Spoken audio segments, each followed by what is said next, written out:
자, 율법의 관계와 성도의 관계는 뭐냐라는 것이죠. 자, 서로는 함께 읽겠습니다. 앞서 바울은 하나님의 은혜를 남용하여 육체의 정욕을 따라 사는 삶을 정당화하려는 도덕 폐교론자의 주장을 반박한 바 있어요. 두 가지 영주주의의 특징은 도덕 폐교론자가 있고 또 금욕주의가, 그런 두 가지 측면이 있어요. 그러니까 이런 육체적인 노력으로 말미암아 구원 얻으려고 하는 인본주의적인 구원관이라 그랬어요. 근데 그 중에 하나가 이제 잘못된 사람들 중에 도덕 폐기론자, 이 말은 어차피 구원 받았는데 어차피 육은 썩어질 건데 그냥 마음대로 살아도 돼, 이렇게 생각하는 사람들이 있단 말입니다.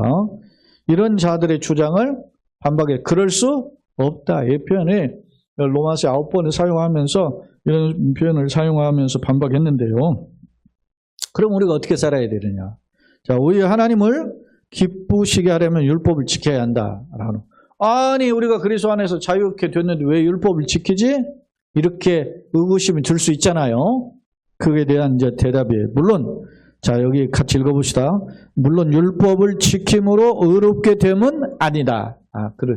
율법을 지킴으로 구원받는 것은 아니야. 그러나 그렇다면 율법은 구원받은 성도 어떤 관계가 있냐? 율법을 지키면 우리가 구원받는 건 아닌데 왜 우리가 그러면 율법을 지켜야 되느냐라고 하는 질문에 대한 답이에요. 자, 로마서 7장은 율법을 주신 목적과 기능, 그러니까 기능은 역할이죠. 그 다음에 성화의 삶을 교훈하는데, 먼저 오늘 성도와 율법의 관계, 율법의 역할, 율법의 기능이죠.에 대해서 살펴보자라는 겁니다. 오늘 12절까지 양이 좀 적지 않은 분량인데 좀 빠른 시간으로 살펴보도록 하겠습니다. 자, 7장 1절입니다. 형제들아, 내가 법하는 자들에게 말하노니, 그 율법에 대해서 좀 더 이제 설명이 필요한 거죠. 율법으로 우리가 구원받는 건 아닌데, 그럼 왜 율법과 우리의 관계는 뭐냐라고 하는 점을 설명하는 거예요. 그러면서 당시에 있는 당시 이스라엘 사회나 로마 사회에서 실시하고 있는 일종의 법이에요. 일종의 이제 소위 결혼 관계의 법인데 한번 봅시다. 바로는 너희는 그 법이 사람이 살 동안만 그를 주관하는지 알지 못하느냐. 예를 들면 남편이 있는 여인이 그 남편 생전에 법으로 그에게 매임을 해요. 그러니까 결혼을 하면 그 고대 근동이라든지 로마 사회라는 이스라엘에 보면 그 당시 여인은 그 결혼 전에는 누구에게 속해요? 부모님에게 속해요. 그리고 결혼을 하면 누구에게 속해요? 남편에게 속하는 그런 규례가, 전통 결혼법이 있단 말이죠. 그런데 그 남편에게 붙잡혔는데, 우리나라는 좀 더, 유교는 더 그러죠. 남편 죽어도 그냥 시집에 매어서 살잖아요. 그런 게 많았죠. 그죠? 근데 그 유대 사회라든 로마 사회에서는 남편 죽으면 여인이 자유에서 어디 실갈 수 있었게 허용을 했어요. 왜 그러냐면 여성의 그 권리를 존중해 준 거죠. 어찌됐든 당시 여성의 인권이 이제 제한적인 것이었는데도 불구하고 그런 법이 있었어. 자, 2절에 보면 그 남편 생전에 법으로 그에게 매임바 되나 만일 그 남편이 죽으면 남편의 법에서 벗어났다. 근데 남편과 결혼을 했는데 남편이 죽기 전에 다른 남자에게 가면, 예를 들어 3절, 그러므로 그 남편의 생전에 다른 남자에게 가면 음녀라 그러죠. 그런 일을 하죠. 그래서 우리도 이걸 현대의 법으로 제정을 해놨었죠. 간통법으로. 그랬죠. 그런데 지금은 무슨 사랑을 법으로 맬 수 있냐 없냐, 그런 세상 헛소리를 이제 우리 사회도 이제 마치 해서 이렇게 돼버렸죠. 평등법도 그런 거 아닌가? 마치 평등법이라는 말이 평등해야죠. 근데 우리가 이게 평등법을 이걸 차별금지법이라는 말로 사용해요. 기억하세요. 평등법을 차별금지법이라고 표현하는데 두 가지가 있어요. 개인적 차별금지법은 적극 동의하는, 한국교회도 동의하고, 근데 포괄적 차별금지법 반대한다는 거예요. 그러니까 예를 들어 포괄적 차별금지법이 뭐예요? 대표적인 내용이 내가 나의 소위 말하면 커밍아웃 같은 자기 선언하는 거, 나 오늘부터 나 여자야, 그러면 이제 관계수가 여자가 되는 거예요. 그렇게 하고 어디로 갈 수 있어요? 여탕에도 들어갈 수 있고 모두 갈 수 있는 거예요. 그런데 예를 들면은 아니 당신 예전에는 또 트랜스젠더 같은 경우에는 성전환 수술을 하잖아요. 어디 대표적인 게 뭐 하리수 같은 그런 남자가 이렇게 한 거 아닙니까? 그럼 그렇게 하지도 않아. 그것도 안 된다고 우리가 막았는데, 응? 성전환 수술은 그런 하나님 주신 성을 왜 내 인간으로 바꾸냐? 우리는 그런 것도 반대했는데 그런 것도 안 하고 어떻게 해요? 내가 이제 여성이야 이렇게 말하면 돼. 그리고서나 내가 예를 들어서 여탕에 들어갔다 막 하면서 난리를 치는 거야. 그러면 내가 모욕을 당했다고 고발할 수 있어? 누가 고발할 수 있어? 여탕에 들어간 놈이. 이게 포괄적 차별금지법이에요. 그 사람이 자기가 여성이라 선언했으면 그 사람의 그 선언 주장을 인정해 줘야 된다는 거야. 왜 권사님 한숨을 내시죠? 이게 포괄적 차별금지법이에요. 그렇게 하고 이제는 아이들한테 성이라는 것은 그 교회 안에도 이미 침투해서 성이라는 건 남성과 여성이 존재한다라고 하는 개념을 이야기하는 경우는 잘못됐다는 거야. 남성, 여성이라는 성은 아니고 또 다른 성이 있을 수 있다. 그렇게 가르치는 거예요. 그것을 가르치라는 게 교육 현장에서 안 가르치면은 교육 의무 위반이야. 그렇게 하고 내가 예를 들어서 그 교회가 제가 상종권의 문제라고 이야기도 했잖아요. 교회가 모든 종교는 평등한데 예수만 오은이 구원이 있다. 천하인간의 다른 이름을 우리에게 구원받을 만한 이름을 다른 이에게 주신 이가 없잖아요. 그렇잖아요. 천하인간에게 다른 이로서는 구원을 받을 수 없는 천하인간에 구원받을 만한 다른 이름을 주신 일이 없음이로다. 그게 사도행전 4장 12절 말씀이잖아요. 그렇게 말을 하면 종교를 차별했다 해서 고발을 당했단 말이에요. 그게 정신 나간 짓을 하는 거 아닙니까? 근데 한국 사회가 교회 말고도 상당수가 교회를 안 다니는 분들도 어떻게 이 포괄적 차별금지법에 심정적으로는 반대해. 근데 외적으로는 그렇게 했다가는 막 저는 뭐 한 사람이야? 고루한 인간이야. 시대에 뒤떨어진 인간이야. 그렇게. 그래서 마치 무슨 그러잖아. 무슨 추석에 명절에 복 많이 받으세요 하고서나 개 한 마리 안고 나와가지고서나 대통령 부부가 그따위 짓 하잖아. 응? 마치 지가 무슨 동물 보호하고 껴있는 사람처럼 그런 헛질할 말을 하는데 그런 시기에 된단 말이야. 저 교회는 너무 보수적 꼴통들만 모였어. 이렇게 된다는 거죠. 제가 이야기하잖아요. 한국 교회가 정말로 순수한 마음으로 물론 개 중에 아닌 사람들도 있다 그랬죠. 그렇지만은 다수가 그렇게 모였어요. 강화문에서 한국 교회에서는 100만에서 110만 모였다 그랬는데 언론에 딱 보도됐는 22만, 23만 명 모였다 그래요. 경찰 수사 그렇게 하고 딱 하고 끝나버렸어요. 제가 그걸 모니터링을 싹 했어요. 공중파 종편. 그런데 그 MBN이라고 종편 방송 있잖아요. 거기 채널에서만 1분 한 20초인가 했더라고 방송 보도로 내용을 잘 해보니까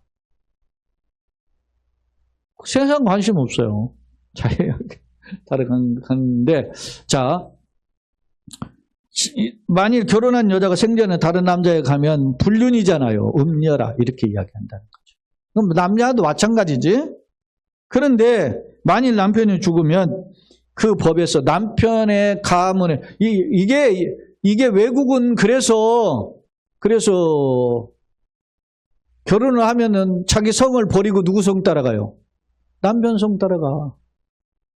그래서 제가 지난번에 작년 말에 캘리포니아 페트라 대학의 학생회장이 나왔잖아요. 근데 그분이 치료받으러 나왔는데 저가 이제 만나가지고 이제 몇 분 만나서 이야기를 했는데 뭐라고 하냐면 교수님 저 이 씨가 아니고 원래 정 씨예요 그래. 자기 언니도 있고 동생도 해가지고 대학원 과정 이렇게 셋이 같이 다니는데 대학원 과정 다 같이 다니는데 언니는 정씨예요 그냥. 그러면서 그러더라고. 언니는 남편이 죽고 자기 성을 킵했다 그러더라고. 그래서 본성을 자기 성으로 가지고 왔고 다른 사람 동생이나 자기는 결혼에 남편 성 따라가가지고 원래 자기가 정씨인데 이씨 그렇게 이야기하더라고. 지금 외국도 지금 그러잖아. 지금 여전히. 한국은 그런 거 보면 자기 결혼해도 자기 성 갖는 거 내가 보면 한국이 더 발전적인 마인드 아니에요? 어찌됐든 이것이 고대 근동이나 로마 사회나 이스라엘 사회에 있었던 보편적 사회적 풍습이었어요. 그런데 남편이 죽으면 그게 자유해서 다른 남자에 갈지라도 어떻게 음녀가 되지 않는다. 재혼해도 괜찮다. 그런 말이잖아요. 그러므로 자, 내 형제들아 너희도 그리스도의 몸으로 말미암아 율법에 대하여 죽임을 당하였으니 이는 다른 이 곧 죽은 자 가운데 살아나신 이에게 가서 우리가 하나님을 위하여 열매를 맺게 하려. 이제는 우리가 율법은 이제 죽었잖아요. 그죠? 율법은 죽고 이제 우리가 새로운 법, 생명의 성령의 법, 예수의 법이죠. 예수의 법과 결혼을 한 거예요. 우리가. 그래서 죽은 자 가운데 살아나신 이가 누구예요? 예수님 아니에요. 그분에게 가서 하나님과 함께 열매를 맺게 한다는 거죠. 그래서 우리가 이제는 누구 안에 사는 거예요?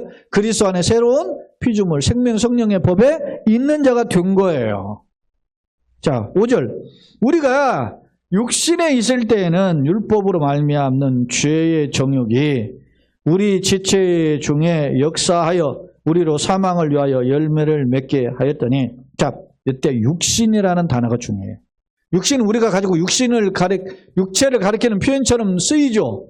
근데 이 육신은 헬라 단어를 사용하는 바울의 사용의 표현들 보면 뭐의 반대 개념으로 썼냐면 육신이 싸락싸락 단어인데 뭐의 반대 개념으로 썼냐면 푸뉴마, 영이라고 하는 개념의 반대 개념이에요. 자, 영은, 이 푸뉴마라는 것은 우리 영혼을 가리키기도 하지만 동시에 성령을 가리키기도 해요. 근데 여기에서 육신은 푸뉴마의 우리의 영에 반대되는 개념으로 사용할 때 이 표현은 어떤 의미냐면 죄악의 종로로 타는 존재, 그런 의미예요. 자, 그 의미를 가지고 보세요. 너희가 어떻게 해요? 죄악의 종로로 하는 존재에 있을 때는, 육신에 있을 때는 그런 뜻이에요. 그 율법으로 말미암아 뭐 했어요? 죄의 종욕이 우리 지체 중에서 역사하여 우리로 뭐를 했어요? 사망을 위하여 열매를 맺는 자가 되었었다.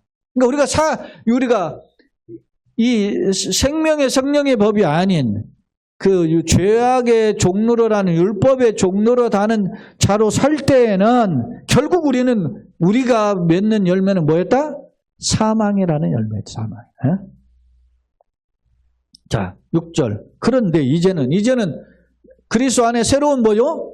피조물이죠. 새로운 사람이 된 우리는 우리가 얽매였던 것에 대하여 죽었으므로 과거의 율법에 대해서는 어떻게 해요? 죽었어요. 우리가. 그러니까 예수 십자가와 함께 우리가 죽었죠. 그때 누가 죽은 거예요? 우리를 넘어뜨리고 공격하고 정죄하는 그 율법과 함께 죽은 거라면 죽었으므로 이제 율법에서 뭐요? 벗어났다. 율법은 이제 사망 선고를 내린 거죠.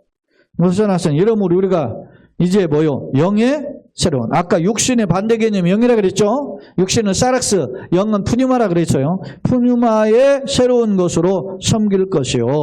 율법 주문, 구약 율법 주문에 묵은 것으로 아니할지. 그러니까 우리가 이제는 어디에 붙들려 살아야 돼? 생명의 성령의 법에 붙들려 살아야 되냐? 율법을. 그래서 구약적으로 어떤 법을 지켜야만 복받고 이런 식으로 신앙생활을 하는 것이 정말 뭐라고 해요? 하수라, 하수. 응? 신앙의 레벨에 하수, 중수, 상수가 있다면 하수야, 하수, 신앙. 여전히. 우리가 그리스도를 바라보는 신앙으로 소위 말하면 요즘 표현도 업그레이드 돼야 되는 거죠. 자, 그런즉 보세요. 7절. 우리가 무슨 말 하네요? 율법이 죄냐? 그러면 율법 이퀄 죄냐? 그렇지는 않잖아요. 율법은 걸어가죠. 12절 걸어가다가 해요. 그럼 우리가 율법에 벗어났는데 그럼 율법이 잘못됐냐? 그건 아니야. 자, 그런데 보세요. 율법이 그럴 수 없어요. 그러면 율법이 이제 여기서부터 기능, 역할을 하는 거예요. 자, 율법으로는 말미암지 않고는 내가 뭐라 알지 못해. 죄인인 줄 알지 못하지. 그죠? 율법이 여러분 보세요. 횡단보도 건널 때 그게 빨간불을 가지 말고 파란불 가고 뭐 이렇게 했잖아요.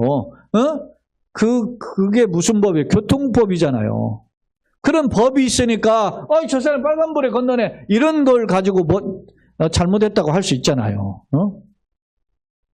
제가 여러분들에게 부탁하는 것은 어릴 때는 모르니까 객기로 그냥 막 빨간불도 건너고 막 그러지 애들이. 그냥 뭐 차가 와도 막 그냥 큰 길 질러가고. 그런데 누가 또 그러냐면 노인 양반들 되니까 또 그래요.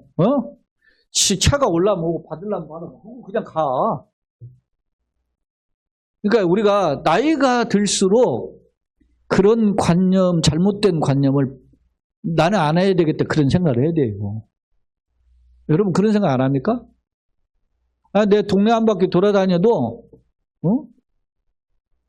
개 목줄에서 오면은 어떤 사람 비닐 가지고 해서 다 그걸 싸가기도 하더라고. 그럼 오주면 어떻게 할 거야? 기저귀를 태워야 될 거 아니야. 아무데나 찍찍 깔기고서 살면 그 찌르네 어떻게 하라는 거야. 여러분 동네 한 바퀴 나가면 거짓말하고 그냥 한 바퀴 도는 동안에 개 데리고 나온 사람들 10여 명은 좋게 봐요. 아니 내가 좋아하고 그렇게 하려면 반려동물 하려면은 그거 데리고 나오는 거 막을 수 없다면 크면은 입마개도 하고 쥐저귀도 하고 해야 될 거 아니야. 나는 그게 성숙한 시민의식이라고 봐요. 그리고 횡단보도 있으면은 신호등 있으면 신호등 안에 건너야지. 그거는 무슨 애들 데리고도 빨간불에도 건너고 그냥 동네 신호등은 이거 뭐 진짜 수준 떨어지는 사람들이 너무 많아. 연세가 드셔도 그렇게 하면 안 돼요. 나는 그렇게 살아야 되겠다. 그런 마인드가 있어야 되는 거예요. 이게 제가 왜 그 이야기를 하려고 하는 거예요? 시민의식? 시민의식도 중요한데 기독교인도 마찬가지 아닙니까? 나는 예수님을 믿으니까 예수님 안에서 이렇게 살아야 되겠다. 이런 생각을 하게 되는 거예요. 자, 보세요. 기능이 뭐예요? 7절에 율법이 전혀 그럴 수 없죠. 결코 그럴 수 없다라는 표현이 이게 9번 나온다고 그랬어요. 로마서에. 율법으로 말미암자면 내가 죄를 알지 못해. 율법은 뭘 깨닫게 해요? 하나님의 거룩함을 비춰주고 동시에 나의 연약함을 깨닫게 하는 게 율법이죠. 뭐다 했으니 곧 율법이 탐내지 말라 하지 않았으면 내가 탐심이 죄인지를 알지 못하는 거죠. 율법이 이런 우리에게 깨닫는 하나님의 자녀로서 성숙한 그릇으로 살게 하는 역할을 한단 말입니다. 그러나 죄가 기회를 타서 계명으로 말미암아 내 속에서 온갖 탐심을 이루었나니 이는 율법이 없으면 죄가 뭐라고? 죽은 것이다. 이게 말은 역설이죠. 죄가 기회를 타서 나를 그만과 온갖 탐심을 이렇게 죄가 나를 이끌어가는 거예요. 이게 뭐냐면 내 속 안에 있는 사망의 욕심, 죄의 욕심, 사탄의 욕심들이 나를 자꾸 죄 아래 끌고 가는 거예요. 그래서 이런 것이 없으면 못 깨닫죠. 율법이 없으면. 그러니까 뒤에 이제 7장 마지막 부분에 가서 바울이 탄식하는 거예요. 내 마음에 두 가지 법이 있다. 하나는 마음은 하나님 법을 섬기고자 하고 육신으로는 육신의 법을 따르고자 하는 그런 모습을 보이는 거다. 오라 나는 공고한 자로다. 이렇게 탄식하잖아요. 그래서 보세요. 9절 전에 율법을 깨닫지 못할 때는 내가 살았더니 이제 계명이 이르면 죄는 살아나고 나는 죽었다. 이 말씀은 내가 율법을 깨닫지 못할 때는 내가 살아있는 것 같았는데 이제 계명이 이러니까 어떻게 해요?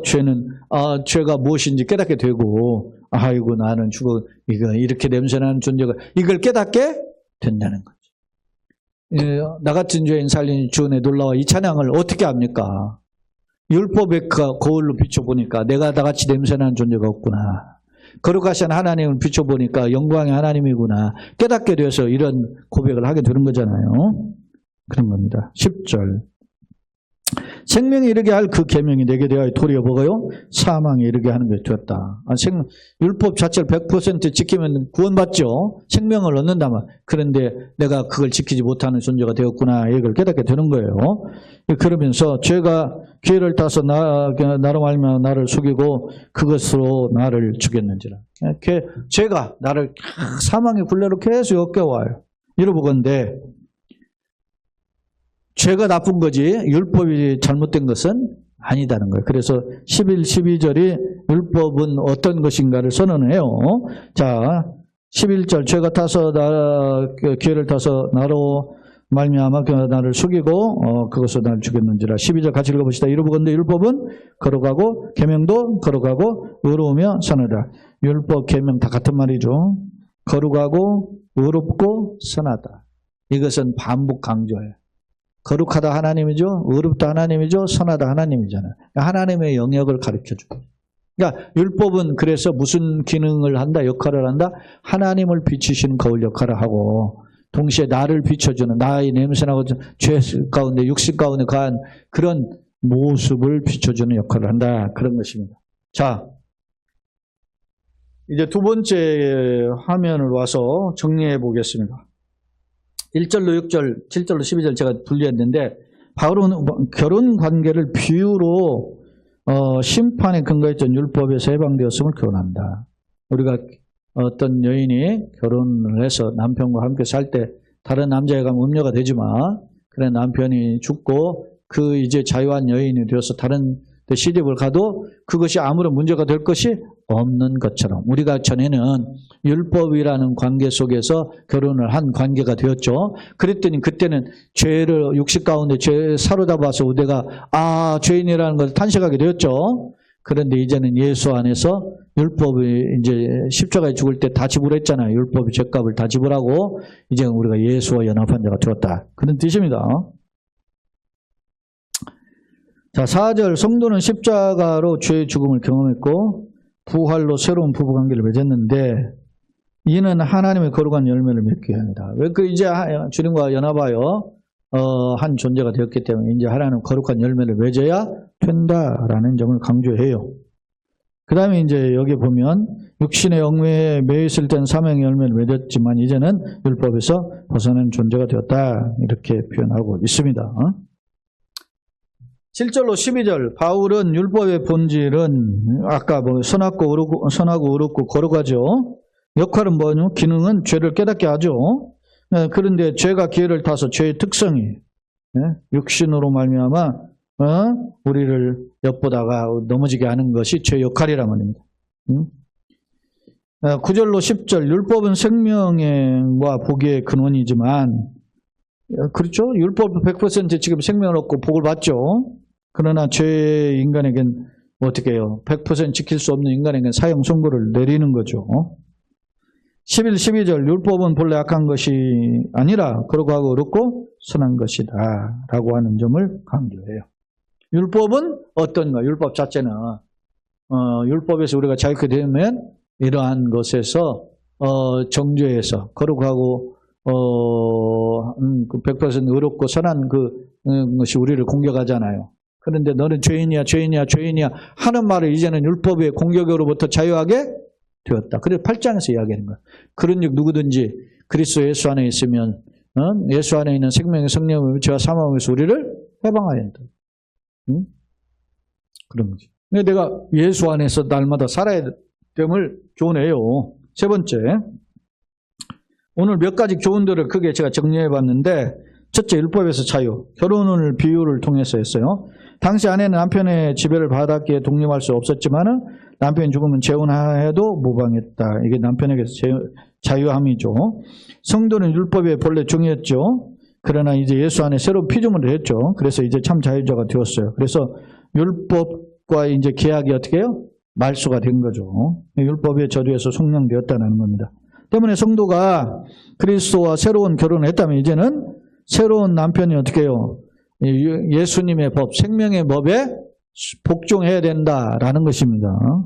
그런데 그것은 법조문으로 센 율법으로 된 이런 법조문이 아니라 예수님과 연합한 사랑의 법이다라는 것입니다. 율법의 역할은 뭡니까? 기능이죠. 거룩하고 의롭고 선하고 신령하죠. 하나님 뜻을 반영해요. 그리고 죄를 노출시키고 죄를 지려가죠. 그리고 예수 그리스도를 오라 공고한 자로다 탄식하는 자들에게 우리가 살 길은 예수밖에 없다라는 것을 안내해요. 그래서 율법은 뭐요? 몽학선생이다, 가이드다 이런 이야기를 하는 거야. 율법의 기능.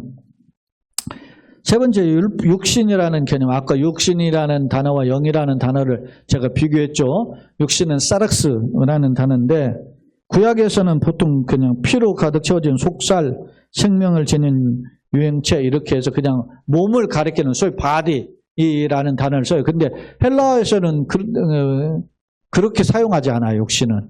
이 몸을 가리키는 단어가 따로 있어요. 그게 소마예요. 그래서 헬라어 단어 공부를 좀 하시는 분들은 이런 것들 분류하죠. 육신은 사락스. 그럼 반대 개념은 뭐냐? 포뉴마, 영이다 그런 뜻이었어요. 그럼 바울은 이 육신의 개념 어떻게 쓰는지를 한번 봅시다. 읽어보시죠. 거기에 시작. 죄 많은 인간의 본성을 의미한다. 뭐가? 육신이, 사락스가 그런 뜻이라는 거예요. 즉 육신에 대한 바울의 견해는 뭐요? 인간의 무능력과 죄성을 반영한다. 내가 죄에 빠진 인간의 상태를 가리켜서 뭐요? 육신에 속한 자다. 기억하죠? 육신에 속한 자는 사망. 8장에 나와요. 8장 5절 6절에 육신의 생각은 사망에 영의 생각은 생명과 평안이니라. 그 말씀 나오죠? 그냥 오늘 지금 딱 졸기 좋은 딱 온도여서 몇 분 안 계신데도 피곤해 하시는구나. 자, 그럴 수 없느니라 이 표현이 로마서 9번 나오니 이게 헬라어로 메게노이트 메게노이트 용법이라고 해요. 근데 이 메게노이트 용법은 뭐냐면 강력한 부정을 가리키는 선언을 가리킬 때 메게노이트 용법이라고 그러거든요. 그러니까 그럴 수 없느냐. 우리가 이제 죄 가운데에서 해방되었는데 죄가 많은 곳에 은혜가 넘쳤다. 그러므로 우리가 은혜를 더하게 하려고 죄를 지을 수 있느냐? 그럴 수 없느냐. 단호한 표현이라. 이런 표현들을 메게노이트 용법 이렇게 표현했어요. 결론입니다. 성도가 율법에 대하여 죽었다라는 표현을 잘못 해석하면 율법 자체가 나쁜 것처럼 오해될 수 있어요. 그러나 율법은 12절에 보니까 거룩하고 의롭고 선하다 그랬죠.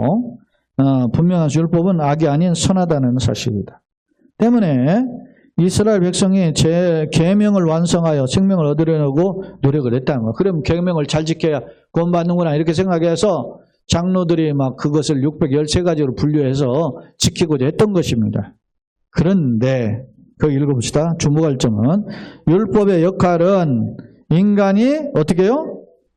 스스로 거룩할 수 없는 연약한 존재임을 어떻게 해요? 폭로한다. 육신에 속한 자임을 폭로한다는 거예요. 율법을 스스로 지킬 수 없는 연약한 존재라. 그거를 비춰주는 역할을 한다는 겁니다. 따라서 율법 무용론도 잘못된 접근이고 율법으로 의롭게 되려는 노력도 잘못된 접근. 아까 율법 무용론은 도덕 폐기론자죠. 율법 안 지켜도 돼, 율법 없애도 돼, 우리는 자유해. 그렇게 해서 율법 폐기론자도 잘못된 접근이고 율법만 가지고 지켜서 구원받으려고 하는 그런 노력도 잘못된 것이다. 오히려 어떻게 해요? 율법을 통해서 하나님의 거룩하신 분이고 인간은 나 어떤 존재인가 잘 냄새나는 존재구나 깨닫고 예수 그리스도를 통한 생명의 약속을 어떻게 해요? 붙잡고 나아가야 된다라는 겁니다. 나는 율법의 완성자이신 예수님을 믿고 있는가? 날마다 주님과 함께 걸어가는 우리 모두가 되시기를 예수님의 이름으로 축원합니다. 아멘.